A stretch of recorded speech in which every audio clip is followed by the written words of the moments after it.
Orange, black ಮತ್ತು red, blue ಈ ಕಾಂಬಿನೇಷನಲ್ಲಿ ಮನೆಗೆ ಯಾರು ತುಂಬ ಅತಿ ಹೆಚ್ಚು ಈ ಥೀಮ್ ಮಾಡಿರ್ತೀರಾ, ಈ ಕಾಂಬಿನೇಷನ್ನಲ್ಲಿ ನಿಮ್ಮ ಬಟ್ಟೆಗಳಲ್ಲಿ ಅತಿ ಹೆಚ್ಚು ಈ ಕಲರು ಎದ್ದು ಕಾಣುತ್ತೆ ಒಟ್ಟೊಟ್ಟಿಗೆ, ಅದು ಕೂಡ ತುಂಬ ನೆಗೆಟಿವ್ ಇರುತ್ತೆ, ತುಂಬ ಡೇಂಜರಸ್ ಆಗಿರುತ್ತೆ.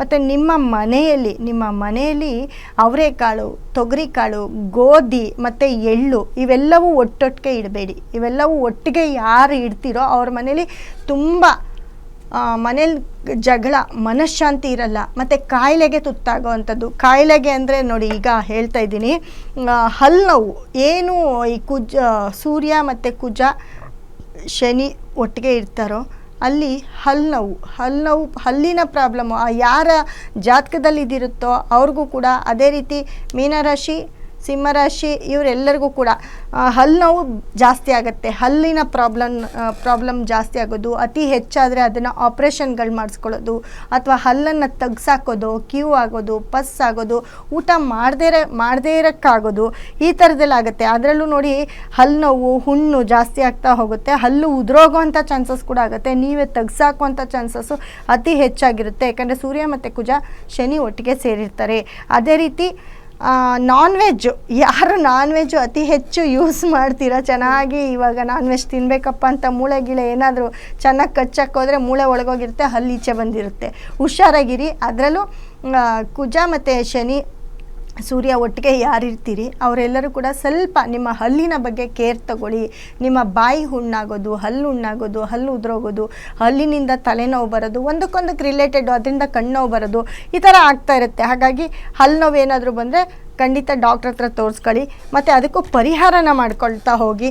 ನೋಡಿ, ಕುದುರೆಗಳು ಅಂತ ಇಡ್ತಾಯಿದ್ರು, ಸಪ್ತ ಕುದುರೆಗಳು ಅಂದರೆ 7 ಕುದುರೆಗಳನ್ನ ಮನೇಲಿ ಇಟ್ಕೊಳ್ತಾ ಇದ್ರು. ಈ 7 ಕುದುರೆಗಳು ಯಾರ್ಯಾರೆಲ್ಲ ಮನೇಲಿ ಇಟ್ಕೊಂಡಿದ್ದೀರಾ? ಯಾಕಂದರೆ ಆ ಒಂದು ಕ್ಷಣಕ್ಕೆ ತುಂಬ ಚೆನ್ನಾಗಿದ್ರೇನೋ ಗೊತ್ತಿಲ್ಲ, ನನ್ನ ಪ್ರಕಾರ ನಾನು ನೋಡಿರೋರು ಒಬ್ಬರು ಪ್ರಕಾರ ಅವರು ಹೀಗೆ ಈ ಸರಳ ವಾಸ್ತು ಅವರು ಯಾವಾಗಲೂ ಆ ಕುದುರೆಗಳನ್ನ, ಅದರ ಒಂದು ಲಾಳಗಳನ್ನ ಎಲ್ಲ ಕೊಡ್ತಾಯಿದ್ರು. ಸೊ ಆ ಕುದುರೆಗಳನ್ನ ತುಂಬ ಮನೆಗಳಲ್ಲಿ ಇಟ್ಕೊಂಡಿದ್ರು. ಅವರಂತೂ ಇವತ್ತಿಗೆ ಅವರಲ್ಲಿ ಎಷ್ಟು ಸಾಲ ಇದೆ ಅಂದರೆ ಆ ಸಾಲ ತೀರ್ಸೋಕ್ಕಾಗ್ದಿರ ಊರು ಬಿಟ್ಟು, ಮನೆ ಬಿಟ್ಟು ಎಲ್ಲೋ ಬೇರೆ ಊರಲ್ಲಿ ವಾಸಿಸ್ತಿದ್ದಾರೆ, ತಲೆ ಮರೆಸ್ಕೊಂಡು. ಅಂದರೆ ಬದುಕಬೇಕು ಅಂತ ಬದುಕ್ತಾ ಇದ್ದಾರೆ ಅಷ್ಟೇ. ಬಟ್ ಮೋಸ್ಟ್ ಆಫ್ ಜನದಲ್ಲಿ ಮನೆಯಲ್ಲಿ ಅದಿರುತ್ತೆ, ಸರಳ ವಾಸ್ತು ಅಂತ 7 ಕುದುರೆ ಇಟ್ಟರೆ ಒಳ್ಳೇದಾಗುತ್ತೆ, ಶ್ರೇಯಸ್ ಆಗುತ್ತೆ ಅಂತ. ಹೌದು, ತುಂಬ ಜನದ ಮನೇಲಿ ಇದೆ ಅದು. ನೋಡಿ, ಆ 7 ಕುದುರೆ ಯಾರ್ಯಾರ ಮನೇಲಿ ಇರುತ್ತೋ ಅವ್ರ ಮನೇಲಿ ಹೆಣ್ಣು ಮಕ್ಕಳಾಗಿರ್ಬೋದು, ಗಂಡು ಮಕ್ಕಳಾಗಿರ್ಬೋದು. ಇವಾಗ ಹಳೆ ಜನ್ರೇಷನ್ ಮುಗೀತು, ಮುಂದಿನ ಜನ್ರೇಷನ್ ನೋಡ್ಕೊಳ್ಳಿ. ನಿಮ್ಮ ಮನೆಗಳಲ್ಲಿ ಆ ಥರ ಫೋಟೋ ಸೀನ್ರೀಸು ದೊಡ್ಡದಾಗಿ ಮಾಡಿಸಿ ಇಟ್ಟಿರ್ತೀರ, ಅವ್ರ ಮನೇಲಿ ಎಲ್ಲವೂ ಕೂಡ ಲಂಗು ಲಗಾಮ್ ಇಲ್ದಿರೋ ಥರ ಇರ್ತಾರೆ. ಹೆಣ್ಮಕ್ಳು ಗಂಡು ಮಕ್ಕಳು ಅವ್ರನ್ನ ಯಾರೂ ಮಾತಾಡ್ಸೋಕ್ಕಾಗಲ್ಲ, ಟಚ್ ಮಾಡೋಕ್ಕಾಗಲ್ಲ. ಏನಾದರೂ ಮಾತಾಡ್ಸಿದ್ರೆ ನಾವು ಹೀಗೆ ಇರೋದು, ನಾವು ಹಿಂಗೆ ಇರೋದು, ನಾವು ಹೀಗೆ ಬದುಕೋದು ಅಂತಾರೆ. ಈಚೆ ಹೋಗೋ ಟೈಮ್ ಗೊತ್ತಾಗಲ್ಲ, ಮನೆಗೆ ಬರೋ ಟೈಮ್ ಗೊತ್ತಾಗಲ್ಲ. ಆ ರೀತಿ ಒಂದು ಇದು 7 ಕುದುರೆ ಯಾರ್ಯಾರ ಮನೇಲಿ ಇರುತ್ತೆ ಅವರು. ಇವಾಗ ಏನೋ 7 ಕುದುರೆ ಇಟ್ಟಾಗ ಅವ್ರ ತಂದೆ ತುಂಬ ಶ್ರೀಮಂತರಾಗಿರ್ಬೋದು, ತುಂಬ ಚೆನ್ನಾಗಿ ಸಂಪಾದನೆ ಮಾಡಿರ್ಬೋದು, ಆದರೆ ಅವರ ಮಕ್ಕಳು ಆ ರೀತಿ ಸಂಪಾದನೆ ಮಾಡಲ್ಲ. ಅವ್ರ ಮಕ್ಕಳು ಎಲ್ಲವನ್ನು ಕಳೀತಾ ಬರ್ತಾರೆ. ಯಾಕಂದರೆ ಕುದುರೆ ಓಡ್ತಾ ಇರುತ್ತೆ, ಎಲ್ಲೂ ನಿಲ್ಲಲ್ಲ. ಆ ಓಡೋ ಕುದುರೆನ ಹಿಡಿದು ಕಟ್ಟಾಕಬೇಕು ಅಂದರೆ ಬಹಳ ಶ್ರಮ ಪಡಬೇಕು. ಆ ಕುದುರೆ ಕಟ್ಟಾಕೋನಿಗೆ ಅದ್ರ ಸಂಕಟ ಗೊತ್ತಾಗುತ್ತೆ. ಹಾಗಾಗಿ ಯಾರ ಮನೇಲಿ ಕುದುರೆಗಳಿರುತ್ತೋ ಅವರೆಲ್ಲರೂ ಕೂಡ ತುಂಬ ನಿಮ್ಮ ಇಷ್ಟ, ಇಟ್ಕೊಳ್ಳೋದು ಬಿಡೋದು ಅದು ಅವ್ರವ್ರಿಗೆ ಸೇರಿರೋದು.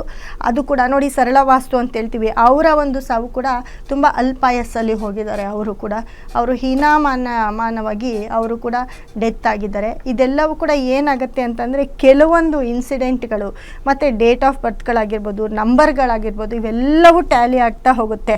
ಜೊತೆಗೆ ಈ 6 ಅನ್ನೋ ನಂಬರು ಗಾಡಿ ನಿಮ್ಮ ವೆಹಿಕಲಲ್ಲಿ ನೀವು ನೋಡ್ಕೊಳ್ಳಿ. ಮತ್ತು 26 ಅನ್ನೋ ಡೇಟ್, ಅದರಲ್ಲೂ ಕೂಡ 6 ಎಲ್ಲಿ ಪಾಸ್ ಆಗಿರುತ್ತೆ ಅಂದರೆ 6 ಅನ್ನೋ ನಂಬರು ಎಲ್ಲೆಲ್ಲಿ ಪಾಸ್ ಆಗಿರುತ್ತೆ, ಎಲ್ಲೆಲ್ಲಿ ಎಂಡ್ ಆಗಿರುತ್ತೆ.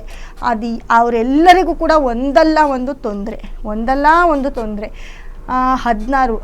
ಅಲ್ಲಿ 16 ಅಂತ ಬಂದಾಗ ನೋಡಿ, ಟೀಮ್ ಡೇವಿಡ್ ಅಂತ ಅಂದೆ, ಅವ್ರು ತುಂಬ ಚೆನ್ನಾಗಿ ಆಡಿದ್ರು. ಯಾಕಂದರೆ ಅವರು 5ನೇ ನಂಬರ್ ಆಗಿ ಒಳಗಡೆ ಬಂದರು. ಮತ್ತು ಈ ದುಸ್ಥಾನದ ಪಿತ್ತಿ ದುಸ್ಥಾನಕ್ಕೆ ಹೋಗ್ತಾನೆ ಅಂತ ಅಂದಾಗ ಸೂರ್ಯ ಮತ್ತು ಶುಕ್ರ ಈ 2ರ ಕಾಂಬಿನೇಷನ್ನು 16 ಆಗುತ್ತೆ. ಸೊ ಈ 16 ಅನ್ನೋರು ತುಂಬ ನೇಮು ಫೇಮ್ ಮಾಡ್ತಾರೆ. ಬೇಗ ಶಾರ್ಟ್ ಟೈಮಲ್ಲಿ, ಹ್ಮ್ ತುಂಬ ಟೈಮ್ ಏನು ತೊಗೊಳೋದಿಲ್ಲ, ತುಂಬ ಸರ್ಕಸ್ ಏನು ಮಾಡಲ್ಲ, ತುಂಬ ಕಮ್ಮಿ ಪೀರಿಯಡಲ್ಲಿ ಒಳ್ಳೆ ನೇಮ್ ಫೇಮ್ ಮಾಡ್ತಾರೆ, ದುಡ್ಡು ಮಾಡ್ತಾರೆ, ಶ್ರೀಮಂತರಾಗಿರ್ತಾರೆ ಎಲ್ರೂ. ಆದರೆ ಹೆಸರು ಮಾಡೋಕ್ಕಾಗಿರಲ್ಲ ಕೆಲವ್ರಿಗೆ. ಅದೆಲ್ಲವೂ ಕೂಡ ಈ 16ನೇ ತಾರೀಕವರು ಬಹಳ ಬೇಗ ಮಾಡ್ತಾರೆ. ಅಲ್ಲಿ 6 ಪಾಸ್ ಆಗಿದೆ ಎಂಡ್ ಆಗಿದೆ ಲೆಕ್ಕ ಅಲ್ಲ, ಅಲ್ಲಿ ಯಾವುದ್ರ ಜೊತೆ ಇದೆ ಅನ್ನೋದು. ಅದೇ ರೀತಿ ಈ 6 ಅನ್ನೋದು 666 ಹೇಳ್ದೆ ಇವಾಗ, 66 666 26 ಈ ಥರ ನಂಬರ್ಗಳೆಲ್ಲಿ ಎಲ್ಲೆಲ್ಲಿ ಈ ವರ್ಷಕ್ಕೆ ಎಲ್ಲೆಲ್ಲಿ ಎಂಡ್ ಆಗುತ್ತೋ ಈ ವರ್ಷಕ್ಕೆ ಅತಿ ಹೆಚ್ಚು ಲಾಸ್ ಆಗೋದು ಅವರೇ ಆಗಿರ್ತೀರಾ. ನಿಮ್ಮ ಡೇಟ್ ಆಫ್ ಬರ್ತನ್ನು ಚೆಕ್ ಮಾಡ್ಕೊಳ್ಳಿ, ನಿಮ್ಮ ಒಂದು ಮೊಬೈಲ್ ಸಂಖ್ಯೆಯನ್ನು ಚೆಕ್ ಮಾಡ್ಕೊಳ್ಳಿ. ತೊಗೊಂಡ್ಬಿಟ್ಟಿದ್ದೀವಿ ಇವಾಗ ಏನೂ ಮಾಡೋಕ್ಕಾಗಲ್ಲ ಅಂದರೆ ಆಲ್ಟರ್ನೇಟಿವ್ ವರ್ಷಕ್ಕೆ ಒಂದು ತೊಗೊಳ್ಳಿ. ಈ ವರ್ಷ ಒಂದಷ್ಟು ನೀವು ಲಾಸ್ ಆಗ್ತಾ ಬಂದರೆ ಅದನ್ನು ತುಂಬ್ಕೊಳ್ಳೋಕ್ಕೆ ಬಹಳ ಕಷ್ಟಪಡಬೇಕಾಗತ್ತೆ. ನೀವೊಂದು 10 ವರ್ಷ ಸಂಪಾದನೆ ಮಾಡಿರೋದು ಈ ವರ್ಷದಲ್ಲಿ ಎಲ್ಲ ಕಳ್ದಾಕ್ಬಿಟ್ರಿ, ಮುಂದಿನ ವರ್ಷಕ್ಕೆ ಏನು ಮಾಡ್ತೀರಾ? ಮುಂದಿನ ವರ್ಷಕ್ಕೆ ಟೈಮ್ ಸರಿಯಾದಾಗ ಇನ್ನೊಂದು 10 ವರ್ಷ ನೀವು ಸೈಕಲ್ ಹೊಡಿಬೇಕು, ಮತ್ತು ಅದೇ ಪ್ಲೇಸಿಗೆ ಬರೋಕ್ಕೆ ಆಗುತ್ತೋ ಇಲ್ವೋ ಅದು ಗೊತ್ತಿಲ್ಲ. ಹಾಗಾಗಿ ನಿಮ್ಮ ಮೊಬೈಲ್ ನಂಬರ್ನ ನೋಡ್ಕೊಳ್ತಾ ಹೋಗಿ.